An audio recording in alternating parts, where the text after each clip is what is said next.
सोनापुर गांव में दो दोस्त रहते थे। एक का नाम था करण, एक का नाम था अर्जुन। करण और अर्जुन दोनों व्यापारी थे और दोनों साथ मिलकर व्यापार करते थे। एक बार व्यापार के सिलसिले में दोनों माधवपुर गांव जाता है और वहां करण को एक बहुत ही सुंदर लड़की दिखाई देता है।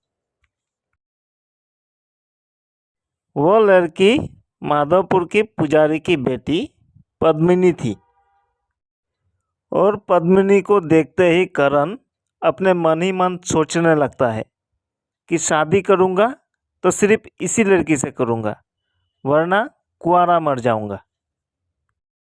और करण वापस आके ये बात अपने दोस्त अर्जुन को बताता है। पसंद आया तो चल उसके घर वालों से मिलते हैं और शादी के बात करते हैं। और फिर दोनों शादी के बात करने पुजारी के घर जाते हैं।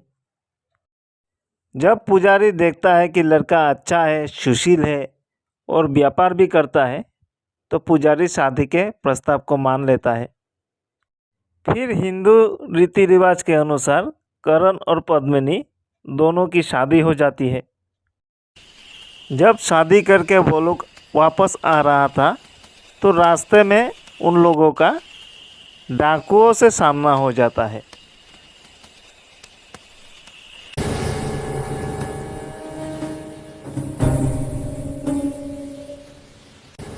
फिर करण और अर्जुन दोनों डाकुओं से लड़ने लगता है और ये सब देखकर पद्मिनी बेहोश होकर जमीन में गिर जाता है। और फिर डाकू करण और अर्जुन दोनों का सिर काट देता है और पद्मिनी का सारा सोना जवाहरात लेकर चला जाता है। जब पद्मिनी को होश आता है तो वो देखता है कि वहाँ पे सब कुछ लूट चुका था और उसके सामने दो दो लाश पड़ा हुआ था और दोनों का सिर धड़ से अलग था। और ये सब देख के पद्मिनी रोने लगता है। हे भगवान, तूने ये क्या किया? मेरा सुहाग उजाड़ दिया। और फिर वो एक खतरनाक फैसला लेती है।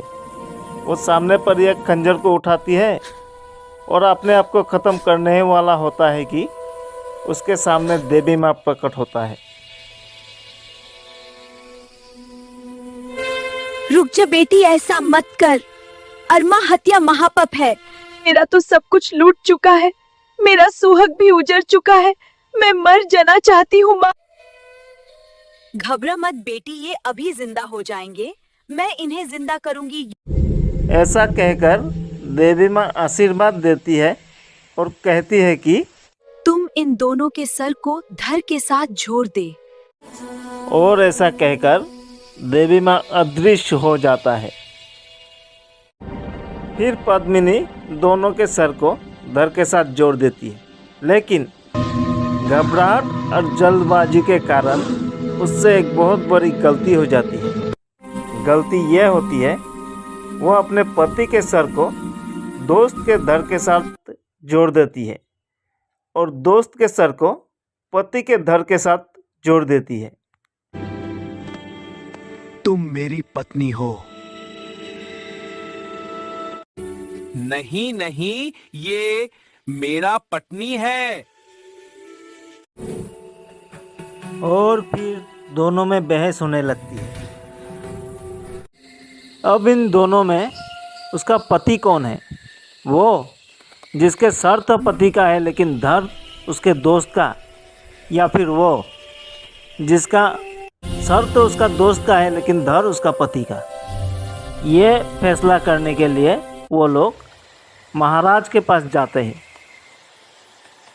महाराज वीरेंद्र सिंह, जिसका न्याय का चर्चा पूरे विश्व में था, उन लोगों के सारे बातों को ध्यानपूर्वक सुनने के बाद बोलते हैं।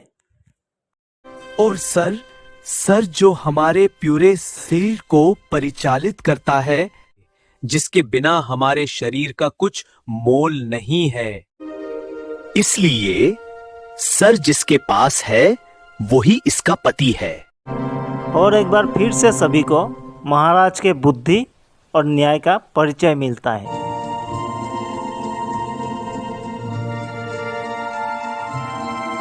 ऐसे ही मजेदार कहानी देखने के लिए चैनल को जल्दी से सब्सक्राइब करें।